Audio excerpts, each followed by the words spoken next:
Eu sou a Luísa Marucci e esse é mais um Analisando Candidatos, a série de vídeos aqui no canal em que eu divido com você as minhas pesquisas sobre os candidatos à presidência da República esse ano. Por aqui a gente já falou sobre o Álvaro Dias, sobre o Jair Bolsonaro, sobre o Guilherme Boulos, sobre a Marina Silva, sobre o Ciro Gomes e sobre o João Amoedo. Eu vou deixar o link da playlist aqui nos cards e os vídeos individuais na descrição desse vídeo aqui. As eleições estão cada vez mais perto e por aqui eu falo sobre os presidenciáveis, mas é sempre importante lembrar que a gente precisa também fazer as nossas pesquisas a respeito dos candidatos a deputado estadual, deputado federal, senador e governador, porque eles são tão importantes quanto o presidente. Também quero deixar claro, como sempre, que esses vídeos não têm nenhuma intenção de fazer campanha contra ou a favor nenhum dos candidatos. Eu estou apenas dividindo as informações que eu encontro nas minhas pesquisas. E também já quero aproveitar para pedir para você se inscrever aqui no canal. É só ir lá no botãozinho vermelho e clicar para se inscrever. Aqui no canal tem vídeo toda terça e sexta e você tá inscrito me ajuda pra caramba. Dito isso, roda a vinheta.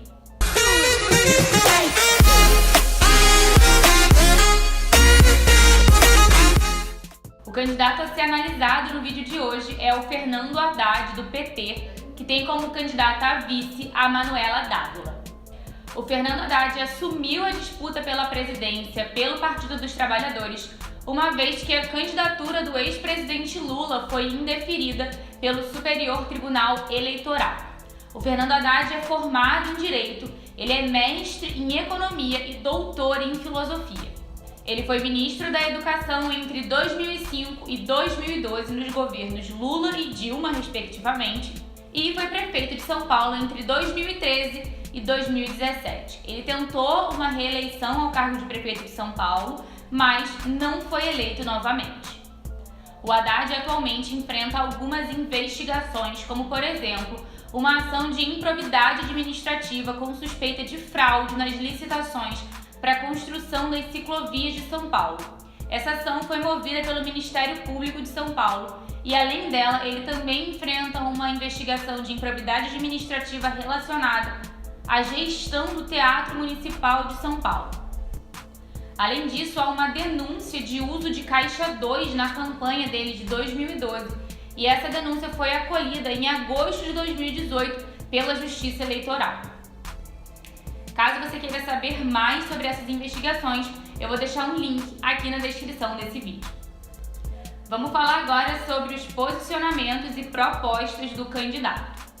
Começando, como sempre, falando sobre a questão da Previdência Social, que é um seguro social que garante aos brasileiros subsídio quando eles forem se aposentar, seja por tempo de trabalho, por idade, por doença ou por invalidez.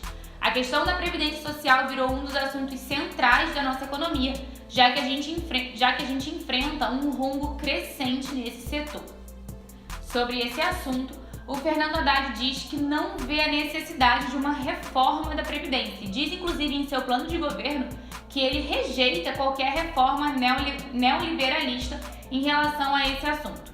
Ele disse ainda que o Partido dos Trabalhadores já mostrou que é possível manter o equilíbrio das contas previdenciárias com a geração de empregos, a formalização de todas as atividades econômicas, a ampliação da capacidade de arrecadação e o combate à sonegação de impostos. Ele fala ainda em combater privilégios previdenciários que não são compatíveis com a classe trabalhadora do Brasil e que o governo buscará a convergência dos sistemas da União, dos estados e dos municípios em relação ao regime geral.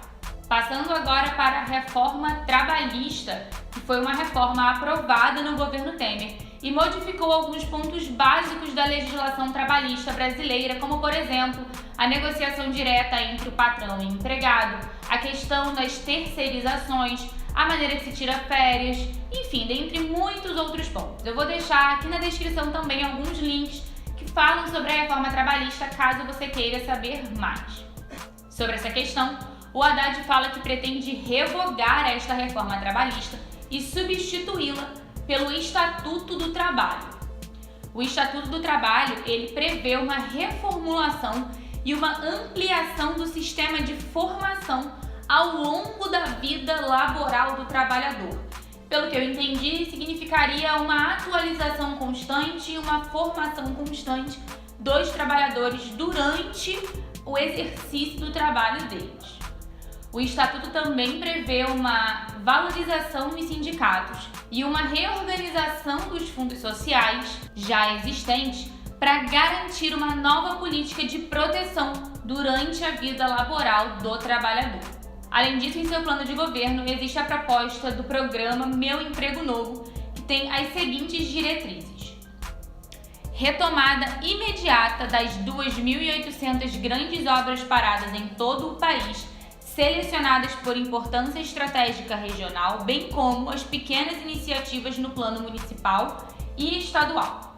Retomada dos investimentos da Petrobras, retomada do programa Minha Casa Minha Vida e o reforço dos investimentos no programa Bolsa Família, incluindo aqueles que voltaram à pobreza com o golpe. E aí eu falo literalmente com as palavras que estão no plano de governo do candidato. Um outro tema muito importante que a gente sempre aborda aqui nos vídeos é o posicionamento dos candidatos em relação à privatização de empresas públicas. E nesse caso, o Fernando Haddad é radicalmente contra essas privatizações. Além disso, ele fala em interromper as privatizações e venda de patrimônios públicos que foram iniciados no governo Temer. Vamos falar agora sobre a PEC do teto de gastos, que foi uma medida também aprovada no governo Temer. Essa PEC, ela congelou os gastos públicos por 20 anos, ou seja, ela estabeleceu um limite de gastos que não ultrapasse a inflação. Essa medida, ela está em vigor desde 2017 e ela teria uma duração de 20 anos, sendo que no 10º ano o presidente em exercício poderia fazer mudanças nessas regras. E em relação a essa PEC, o Haddad se mostra totalmente contrário e fala que vai revogá-la uma vez eleito.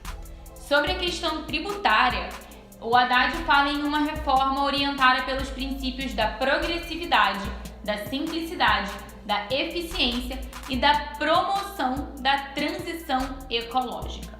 E as principais propostas no plano de governo dele são as seguintes: a tributação direta sobre lucros e dividendos, a criação e a implementação gradual de impostos sobre valor agregado, o IVA, que substitua a atual estrutura de impostos indiretos, e a proposta mais ousada do candidato no que tange à questão tributária é a implantação do imposto de renda justo, que prevê a reestruturação da tabela do imposto de pessoa física para isentar quem ganha até 5 salários mínimos.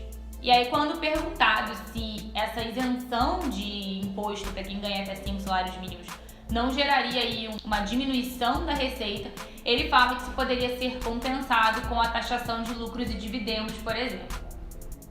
Passando agora para a questão da educação.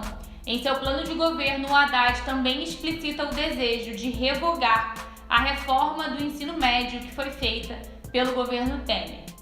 E as principais propostas do plano de governo do Haddad para a educação são as seguintes: forte atuação na formação dos educadores e na gestão pedagógica da educação básica, na reformulação do ensino médio e na expansão da educação integral, concretização das metas do Plano Nacional de Educação em articulação com os planos estaduais e municipais de educação, a institucionalização do Sistema Nacional de Educação, incluindo a criação de um novo padrão de financiamento, visando progressivamente investir 10% do PIB em educação, conforme a meta 20 do PNE, a implementação do custo aluno qualidade, o CAC, e a institucionalização do novo Fundeb, de caráter permanente, com aumento de complementação da União. Eu vou deixar na descrição desse vídeo um link falando um pouquinho mais sobre o Fundeb, caso você queira se aprofundar. Além disso, ele fala na retomada dos recursos dos royalties de petróleo e do Fundo Social do Pré-Sal para a educação. A área relacionada à educação no plano de governo do Haddad ela é bem extensa e bem detalhada. Eu separei somente alguns pontos que eu achei que são os principais Mas caso você queira se aprofundar e ler mais sobre as propostas do candidato, eu vou deixar naturalmente o plano de governo também aqui na descrição do vídeo. Quando o assunto é saúde, ele também fala em aumentar progressivamente o investimento nessa área até atingir 6% do nosso PIB. E também fala que as novas regras fiscais, a reforma tributária, o retorno do Fundo Social do Pré-Sal, dentre outras medidas, também contribuirão para o financiamento da saúde. Suas principais propostas são a regionalização dos serviços de saúde, uma forte atuação na área de promoção da saúde, como políticas regulatórias e tributárias referentes ao tabaco, ao sal, a gorduras, açúcares, agrotóxicos e etc., por meio de programas que incentivem atividades físicas e alimentação adequada, saudável e segura. Ele fala também em criar, em parceria com estados e municípios, a rede de clínicas de especialidades médicas em todas as regiões de saúde e implementar o prontuário eletrônico, além de aplicar a internet e os aplicativos na promoção, prevenção, diagnóstico e educação em saúde. Vamos passar agora para os temas polêmicos, começando, como sempre, falando sobre a liberação do porte e da posse de arma para cidadãos comuns. Aqui no Brasil, é possível um cidadão comum ter acesso ao porte e à posse de arma, mas é um sistema extremamente burocrático em que você precisa passar por vários critérios, vários exames, e mesmo assim pode ser que você passe por todos os critérios e ainda assim não receba a sua posse de armas. Já existe hoje no Senado uma proposta para acabar com o atual Estatuto do Desarmamento e implementar uma maneira mais simples do acesso ao porte e posse de armas. Naturalmente, ainda existiriam critérios, mas seriam um pouco menos burocráticos do que são atualmente. Sobre esse assunto, em seu plano de governo, ele se mostra favorável ao atual Estatuto do Desarmamento, ou seja, contra a liberação de posse e porte de armas para cidadãos comuns. Quanto à questão da legalização do aborto, um outro ponto muito importante, eu não encontrei nenhuma declaração clara do candidato em relação a isso. Inclusive, peço a você que, se você tenha essa informação, uma fonte com essa informação, que você deixe aqui nos comentários, porque realmente eu não encontrei em nenhum lugar que eu pesquisei o posicionamento da campanha do Haddad ou do próprio Haddad em relação à legalização do aborto. Então, se você tem essa informação, se você tem uma fonte com essa informação, deixa aqui para dividir comigo e com todas as outras pessoas que também estão interessadas. A única declaração que eu encontrei do Fernando Haddad em relação à redução da maioridade penal é uma declaração antiga de 2013, em que ele ainda era prefeito de São Paulo, e nessa ocasião ele se posicionou contra a redução da maioridade penal. Quanto à legalização da maconha e à descriminalização das outras drogas, eu não encontrei uma declaração dele claramente sobre isso, mas em seu plano de governo existe uma área que fala o seguinte, e aí eu vou ler exatamente as palavras do plano de governo. O equivocado paradigma de guerra às drogas será superado com mudanças na política de segurança pública e com a abolição dos autos de resistência, além de programas e ações que compreendam o tema como uma questão de saúde pública, com forte atuação na educação, visando a prevenção do uso de drogas ilícitas. Bom, de acordo com esse trecho do plano de governo, o que eu entendo é que ele tem a intenção de descriminalizar o uso, o consumo de drogas ilícitas. Mas se você tem uma declaração mais clara do candidato em relação a esse ponto, também te peço para deixar aqui nos comentários para dividir com a gente essa informação mais clara. Vamos falar agora sobre a candidata a vice-presidente na chapa do Haddad, porque se tem uma coisa que a gente aprendeu com o Temer, é que a gente precisa prestar muita atenção em quem é o vice dos nossos presidenciáveis, certo? Nesse caso, é a Manuela Dávila. Ela foi vereadora de Porto Alegre entre 2005 e 2006, porque logo em seguida ela foi eleita deputada federal pelo Rio Grande do Sul, cargo que exerceu de 2007 até 2015. E de 2015 até os dias atuais, ela é deputada estadual também pelo Rio Grande do Sul. A Manuela Dávila chegou a ser pré-candidata à presidência do Brasil pelo seu partido, o PCdoB, mas desistiu da candidatura para se juntar à chapa do Fernando Haddad como vice. A Manuela é jornalista e é uma grande defensora de pautas feministas e também pautas relacionadas às minorias. Caso você queira saber mais sobre a Manuela Dávila, eu vou deixar links também aqui na descrição desse vídeo. Vamos falar agora sobre as peculiaridades da campanha do Fernando Haddad. A primeira peculiaridade é que o Fernando Haddad acabou sendo o último presidenciável a de fato entrar na disputa eleitoral, já que a campanha do PT tinha como candidato à presidência o ex-presidente Lula. E o Fernando Haddad passou a encabeçar a chapa do Partido dos Trabalhadores somente no dia 11 de setembro. Toda a campanha do Haddad está sempre atrelada à imagem e às ideias do ex-presidente Lula. O slogan Haddad é Lula, inclusive, abre o plano de governo dele. E quando ele é perguntado se o ex-presidente Lula vai dar pitaco, vai participar da gestão dele, ele diz que jamais dispensaria os conselhos de um político tão experiente como o Lula. O candidato faz visitas regulares ao ex-presidente lá em Curitiba, onde o Lula está preso, e eles também se correspondem por cartas. Uma outra questão na campanha do Haddad, que é sempre muito perguntada a ele, em todos os programas que ele vai, em todas as entrevistas que ele dá, é se, caso eleito, ele dará um indulto ao ex-presidente Lula, que hoje está preso. E em resposta a isso, ele diz que não dará um indulto a Lula. E um dos motivos para não dar esse indulto é que o próprio ex-presidente não quer receber esse indulto, uma vez que ele quer sair da prisão por sua inocência.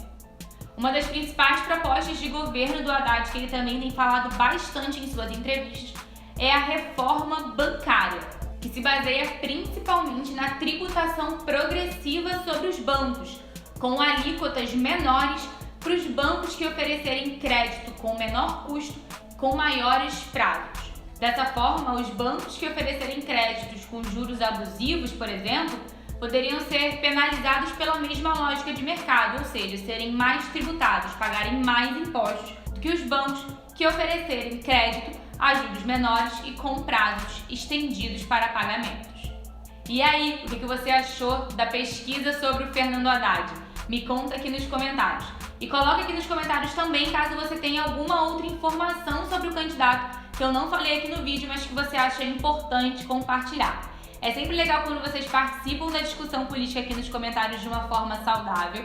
E é mais legal ainda quando vocês participam da discussão trazendo fontes, links de onde vocês tiraram informações que vocês agregam aqui para a nossa discussão. Eu espero que você tenha acompanhado toda essa série de vídeos. Se você não acompanhou, vai nos links que estão na descrição, eu vou deixar aqui nos cards também e assista os outros vídeos. A gente vai falar ainda sobre o Geraldo Alckmin na semana que vem e depois já chegou a hora da gente votar. E eu espero que a gente vote com muita consciência, nos baseando nas propostas dos candidatos e sendo o mais racional possível, porque nesse momento crítico do nosso país, a gente precisa votar nas propostas, nos posicionamentos dos nossos candidatos, muito mais do que em discursos inflamados, do que em posicionamentos políticos dos quais a gente não abre mão. Enfim, vamos votar com consciência, vamos votar com a razão e não com o coração. Combinado? Eu vou deixar aqui na descrição desse vídeo uma série de links que eu utilizei como fonte para essa pesquisa, para realizar esse vídeo, e também links falando sobre assuntos que nós tratamos aqui, como por exemplo a PEC do teto de gastos, a reforma trabalhista, a reforma da Previdência, dentre muitos outros. Não esquece de deixar seu like se você gostou desse vídeo, de compartilhar com seus amigos. Agora, cada vez mais perto da eleição, a gente tem que estimular nossos amigos a pesquisar e a entender cada vez mais para todo mundo votar com consciência. Também quero aproveitar para te convidar para me seguir lá no Instagram. Lá eu também produzo conteúdo no IGTV e nos Stories e a gente pode ter uma discussão mais ampla. A gente se vê no próximo vídeo. Um beijo, tchau!